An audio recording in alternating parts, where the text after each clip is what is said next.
Hello everyone, welcome back to my channel Sumi's kitchen recipe. আশা করি যে যেখানে আছেন ভালো আছেন, আমরা ভালো আছি আলহামদুলিল্লাহ। আজকে পুরোই বাঙালিয়ানা, বাঙালির একদম দাওয়াত খাওয়ার পরে পান না খাইলে চলেই না। তো পানের বদলে আজকে বানিয়ে নিলাম ডেজার্ট পান। দেখিয়ে দেবো প্রস্তুত প্রণালী।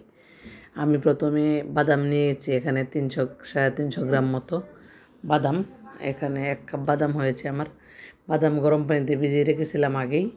তো বাদাম 15 মিনিট পর্যন্ত ভিজিয়ে রেখেছি। এবার পানিটা ঝরিয়ে সুন্দর করে ধুয়ে নিগড়িয়ে রেখে দিব। পরে ওটাকে মিলিয়ে ব্লেন্ডার করে নিব। এই পর্যায়ে আমি এখানে কাজু বাদাম আর কাঠবাদাম মিশ্রণে 300 গ্রাম মতো 30 গ্রাম মতো নিয়ে নিলাম। এখানে কাটবো, মানে ছোটো ছোটো করে টুকরা করে নিব এই বাদাম। আমি বাদামটা একটু ভেজে নিয়েছি, কারণ কাঁচা বাদামটা আমার কাছে একটু ভালো লাগে না।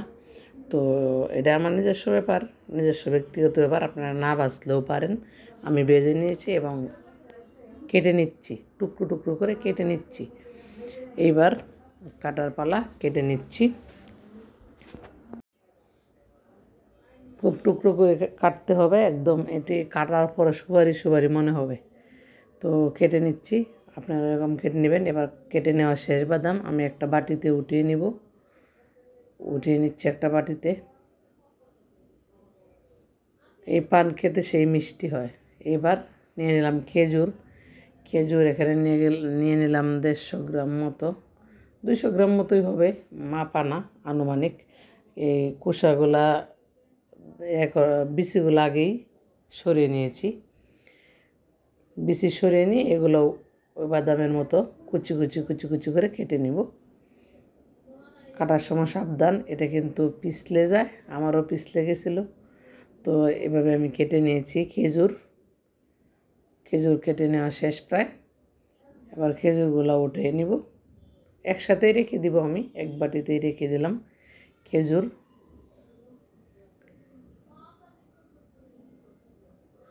এই পর্যায়ে ব্লেন্ডার করে নিলাম কাজু বাদাম, বীজাণু কাজু বাদাম ব্লেন্ডার করে নিলাম একদম মিহি করে। দেখুন একদম কোনো আঁশ নেই, সেরকম করে আমি নিয়ে নিলাম ব্লেন্ডার করে। এবার একটা প্যান বসিয়ে দিলাম চুলায়, দিয়ে দিলাম কাজু বাদামের যে পেস্ট, এটা দিয়ে দিলাম ফ্রাই প্যানে। এবার এটাকে নেড়ে চেড়ে দিয়ে দেব এখানে 250 গ্রাম মতো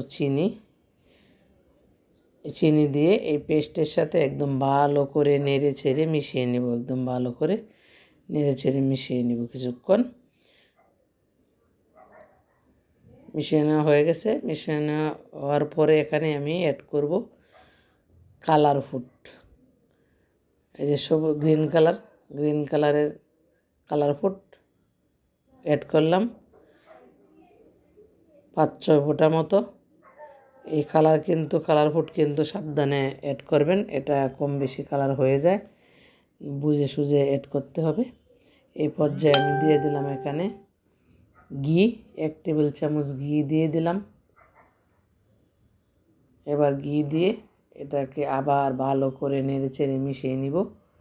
যে ঘি দেওয়ার পরে দেখুন এটা কিন্তু আস্তে আস্তে আরও ঘন হয়ে আসছে, আর ফ্রাই প্যান থেকে ছেড়ে দিচ্ছে, মানে পেস্টটা আস্তে আস্তে ছেড়ে দিচ্ছে। এটা ছেড়ে দিবে আস্তে আস্তে, আরও ঘন হয়ে গেছে। এভাবে নাড়তে থাকতে হবে, নাড়া বন্ধ করা যাবে না, কারণ বন্ধ করলে হয়তো লেগে যেতে পারে নিচ থেকে, যেহেতু এখানে চিনি দেওয়া।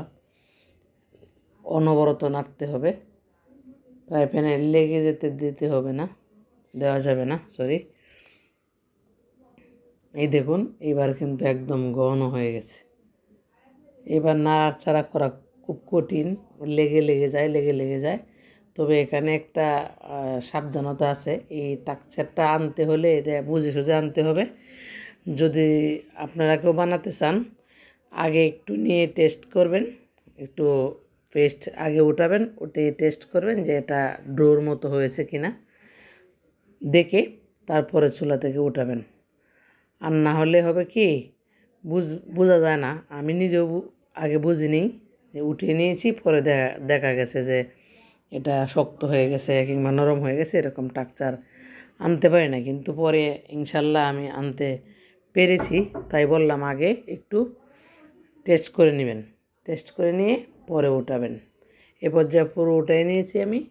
এখন একটু ঠান্ডা হওয়ার পরে আমি এটা ডো বানিয়ে নিব, সুন্দর করে বানিয়ে নেব ডো। এই পর্যায়ে এখানে কেটে রাখা বাদাম আর খেজুর একটা বাটিতে নিয়েছিলাম। এখানে এখন অ্যাড করব হচ্ছে টুটি ফুটি 1 টেবিল চামচ, তারপরে হচ্ছে 1 টেবিল চামচ না 2 টেবিল চামচ আমি দিয়ে দিলাম টুটি ফুটি। এরপরে দিচ্ছি হচ্ছে নারকেল কুড়ানো 2 টেবিল চামচ এখানে যোগ করব।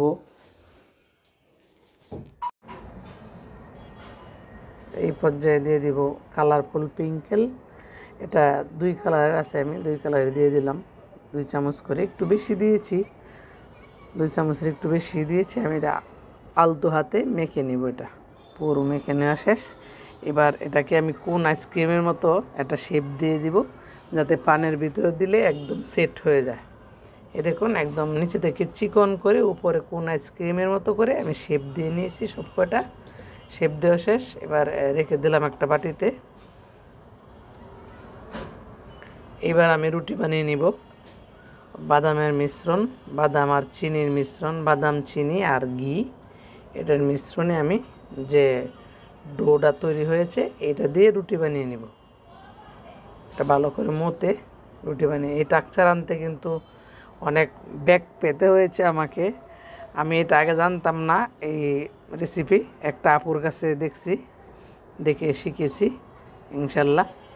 তো খেয়ে দেখেছি অনেক টেস্টি হবে ইনশাল্লাহ। টেস্ট করছি আমি আগেই, এই মিশ্রণটা টেস্ট করছি, সেই রকম হয়েছে। তো এইবার আমি কেটে নিব, মাপ টাপ ছাড়াই কেটে নিলাম, কারণ স্কোয়ার কাটবো তো তাতে মাপ লাগে না। তো সোজা করে আমি একটু কেটে নিলাম, কেটে নিয়ে মাঝখান থেকে আবার টুকরা করে নিলাম। মাঝখান থেকে চোখের আন্দাজে আমি টুকরো করে নিলাম, সরি। এরপর পানের শেপ দিয়ে নিলাম, যে জাস্ট পানের যেভাবে শেপ দেয় এরকম শেপ দিয়ে নিলাম। এইবার এখানে আমি দিয়ে দিব মেখে রাখা ওই মিশ্রণ, খেজুর, বাদাম, কালারফুল পিঙ্কেল, নারকেল, ওই সব মিশ্রণে যেটা তৈরি ছিল এইটা এখানে সেট করে দিলাম। দেখুন একদম পানের মতো সেট হয়ে গেছে।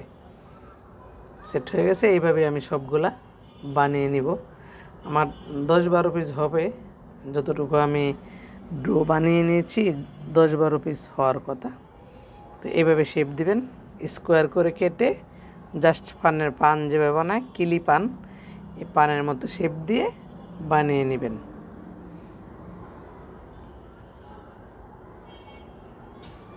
এই যে আরেক পিস দিয়ে দিলাম, এটাও সেট হয়ে গেছে। এই যে এরকম করে সবগুলো বানিয়ে নিব। আমি আগে এটা জানতামই না, ইশিকা আপুর কাছে শিখেছি। তো আপুর এটা দেখে করলাম, আসলে অনেক টেস্টি খেতে। বানানোর সময় যে টেস্ট করেছি সেই রকম লাগছে আর কি, ভালো লেগেছে। আমি এরকম স্কোয়ার শেপ দিয়ে ছোটো ছোটো করে কেটে নিয়েছি। আপনারা ইচ্ছা করলে বড় করে কেটে নিতে পারেন। তো বড় রুটি না বানিয়ে ছোটো ছোটো করে বানাইতে পারেন। তো আমি এটা আগে জানতামই না এই রেসিপিটা, তো আমি একটা আপুর কাছে দেখেছি। এবার সবগুলো বানানো শেষ। আজকে এই পর্যন্তই, দেখা হবে পরবর্তী ভিডিওতে। ভিডিওটি ভালো লাগলে লাইক, কমেন্ট, শেয়ার করবেন, পাশে থাকা বেল আইকনটি প্রেস করে দিবেন। আর আমার ইউটিউব চ্যানেল সুমিস কিচেনে ঘুরে আসবেন। আমার ইনস্টাগ্রামে একটি অ্যাকাউন্ট আছে, ওখানেও ঘুরে আসবেন। এবার এই পর্যন্তই, দেখা হবে পরবর্তী ভিডিওতে। সে পর্যন্ত ভালো থাকুন, সুস্থ থাকুন। আল্লাহ হাফেজ।